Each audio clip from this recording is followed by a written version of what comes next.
Hello guys, hi, welcome to my channel Priya Singh and my name is Priya too. I hope you all are doing great and preparing well for your examination because WAJ में अब ज़्यादा दिन नहीं है। उसका already हमने strategy videos लाया हुआ है, तो आप जाके स्ट्रैटेजी देखो, फेज़ वाइज में अपना एक अच्छा प्रिपरेशन करो ताकि आप एक अच्छा कॉलेज, एक अच्छा ब्रांच, एक अच्छा रैंक ऑप्ट कर सको। इन सब के लिए हमको एक अपना परफेक्ट स्ट्रैटेजी चाहिए होता है, तो उसके लिए मेरा इससे पहले वाला वीडियो जाके देख लेना, उससे आपको समझ में आ जाएगा कैसे हमको प्रिपेयर करना है। एंड फिलहाल ये मेरा जो वीडियो है ये होने वाला इंपॉर्टेंट चैप्टर्स का, केमिस्ट्री के इंपॉर्टेंट चैप्टर के लिए। और स्ट्रैटेजी भी आप इसको बोल सकते हो कि केमिस्ट्री के लिए कैसे करना है ताकि हम एक अच्छा कॉलेज ऑप्ट कर सकें। देखो, WBJ में ज़्यादा मार्क्स नहीं लाना होता है, थोड़ा मार्क्स लाना होता है, उसमें अच्छा रैंक आता है। लेकिन थोड़ा मार्क्स लाना इतना आसान भी नहीं है और इतना हार्ड भी नहीं है, to be very honest and frank with you. तो अभी इस पे बने रहो, जो भी मैं चैप्टर शेयर कर रही हूँ उस चीज़ को आप जाके पढ़ो, थॉरली पढ़ो, एक फार्मूला शीट बनाओ। कुछ दिन में आपको हम फार्मूला शीट भी प्रोवाइड कर देंगे ताकि आप अच्छे से रिवाइज कर सको। इस चैनल पे आपको WAJ से रिलेटेड बहुत सारे कंटेंट मिलेंगे एंड आगे मिलते रहेंगे, तो अभी के अभी इस चैनल को सब्सक्राइब कर लो ताकि फ्यूचर में आपको important chapters, important topics, important formulas, revision notes, आपको ये सारा कुछ मिलने वाला, PYQ ये सब कुछ मिलने वाला। तो इसके लिए आप मेरे को चैनल को सब्सक्राइब कर लो एंड मुझे कमेंट करो। अगर आप कुछ अलग वीडियोस चाहते हो मेरे से तो आप उसके लिए भी कमेंट कर सकते हो। मेरे इस चैनल पे आपको सब कुछ मिलेगा एंड अभी के अभी सब्सक्राइब कर दो एंड अपने फ्रेंड्स के साथ शेयर कर दो ताकि उनका भी प्रिपरेशन बूस्ट हो सके और आपके फ्रेंड दोनों कॉलेज में आ सकते हो, सेम कॉलेज में आ सको। तो स्टार्ट करते हैं इंपॉर्टेंट चैप्टर से, और कुछ इजी चैप्टर्स भी मैंने लास्ट में डाला हुआ है। हाई वेटेज चैप्टर्स की बात की जाए तो chemical bounding, coordination compound, GOC जिसको हम लोग बोलते हैं general organic chemistry, electrochemistry, thermodynamics and mole concept, ये कुछ जो चैप्टर हैं, ये जो आपका 6 चैप्टर है वो बहुत ज़्यादा वेटेज वाले चैप्टर हैं। देखो, केमिकल बॉन्डिंग ज़्यादा हार्ड नहीं है, तो आप केमिकल बॉन्डिंग अच्छे से कर सकते हो और इससे आपको बहुत क्वेश्चंस भी मिलेंगे।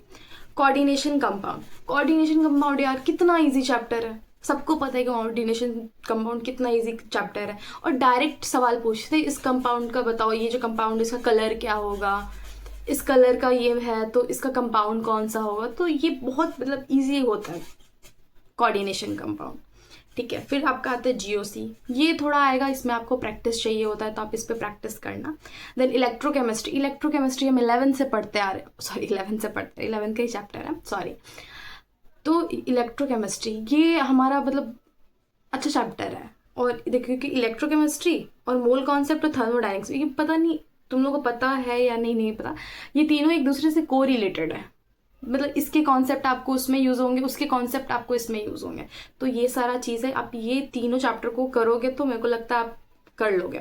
थर्मोडायनेमिक्स अगर आप ये करोगे तो आपको फिजिक्स में भी थर्मोडायनेमिक्स है, तो कुछ चीज़ रिलेटेड रहता है। मेन क्या होता है थर्मोडायनेमिक्स में फिजिक्स और केमिस्ट्री का, कि उसका जो होता है साइन अलग होता है, इसमें प्लस होगा तो उसमें माइनस होगा, कुछ होता है। तो आप थर्मोडायनेमिक्स करोगे तो केमिस्ट्री फिजिक्स का भी आपका एक चैप्टर हो जाएगा।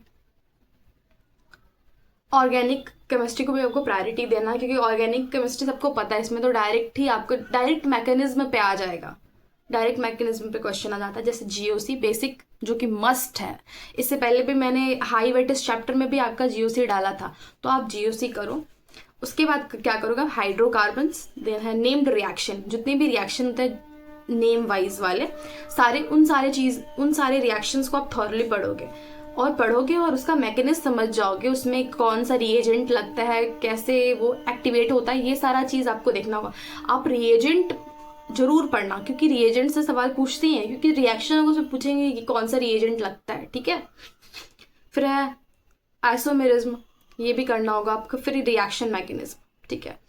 और फिजिकल केमिस्ट्री में आपको mole concept, thermodynamics, electrochemistry and chemical kinetics भी इक्वल वेटेज में करता है, क्योंकि मैं जब एग्जाम देती हूँ तो मेरे को थर्मोडायनेमिक्स से और केमिकल बॉन्डिंग से बहुत ज़्यादा क्वेश्चन मिला था। इसमें ये प्रायोरिटी वाले में नहीं है, लेकिन मैंने जब खुद एग्जाम दिया तो उसमें मेरे को केमिकल बॉन्डिंग और कोऑर्डिनेशन केमिस्ट्री और ये थर्मोडायनेमिक्स से मुझे बहुत सारे क्वेश्चंस मिले और डायरेक्ट क्वेश्चन मिले थे डायरेक्ट क्वेश्चंस। केमिकल काइनेटिक्स के तो भाई डायरेक्ट फॉर्मूला बेस्ड वाले थे, ठीक है। तो आप इन सारे को करो, ये सारे अच्छे चैप्टर्स हैं जो आप अच्छा स्कोर कर सकते हो। इनऑर्गेनिक के लिए chemical bonding, coordination, compound, periodic table and P block elements. देखो इनऑर्गेनिक के लिए तो आपको रटना पड़ेगा, और रटोगे रटना तो पड़ेगा ही, तो रटो ही, और उसके अलावा कोई है नहीं आपके पास। इजी स्कोरिंग चैप्टर्स में बायोमोलिक्यूल्स रख लो, पॉलीमर्स रख लो, इन्वायरमेंटल केमिस्ट्री रख लो, सरफेस केमिस्ट्री रख लो, स्टेट ऑफ मैटर्स रख लो, एंड एटॉमिक स्ट्रक्चर रख लो। ये सारे आपके क्या है, इंपॉर्टेंट स्कोरिंग चैप्टर्स है, ठीक है। स्टडी कैसे करना है, तो एनसीईआरटी पे फोकस होना चाहिए। फॉर्मूला डेली रिवाइज को, फॉर्मूला शीट बना लो और फॉर्मूला शीट को रिवाइज करो। हम कुछ दिन बाद आपको फॉर्मूला शीट भी प्रोवाइड कर देंगे, तो इसलिए आप मेरे चैनल को सब्सक्राइब कर लो, क्योंकि आपको बहुत हेल्प मिलेगा। क्योंकि आपको एक एग्जाम के लिए प्रिपरेशन और आपको अच्छा कॉलेज दिलाने का भी मेरा काम रहेगा, ठीक है। एंड आपको PYQs वगैरह मिल जाएंगे। फिर बुक्स में आपको ज़्यादा करने की ज़रूरत नहीं है, बुक्स में आप सिर्फ NCERT पढ़ो, it's more than enough. Line by line पढ़ो, NCERT मोर देन एनफ है। और टाइमिंग कैसे देना, तो 5 दिन आप फिजिक्स को दे दो, 5 दिन केमिस्ट्री को दे दो, 5 दिन आप ऑर्गेनिक केमिस्ट्री को दे दो, 5 दिन इनऑर्गेनिक को दे दो। Chemistry done, sorted. आप बस इजी चैप्टर करो ना भाई, 50 मार्क्स का, तो 25 मार्क्स लेके आ जाओ केमिस्ट्री में। इतना इजी जो हाई वेटेज चैप्टर्स हैं एटलीस्ट उसको कर लो, ताकि आपको मिल जाए, ठीक है। फाइनल टिप्स में कुछ नहीं, फाइनल टिप्स मेरा यही रहेगा, आप NCERT करो भाई, बिना NCERT का नहीं हो सकता है, आपको NCERT करना ही पड़ेगा। और जो भी आपका वीक चैप्टर है, जो आपको पता है कि हाँ मेरा ये वीक चैप्टर है, तो उसको आप जरूर करो।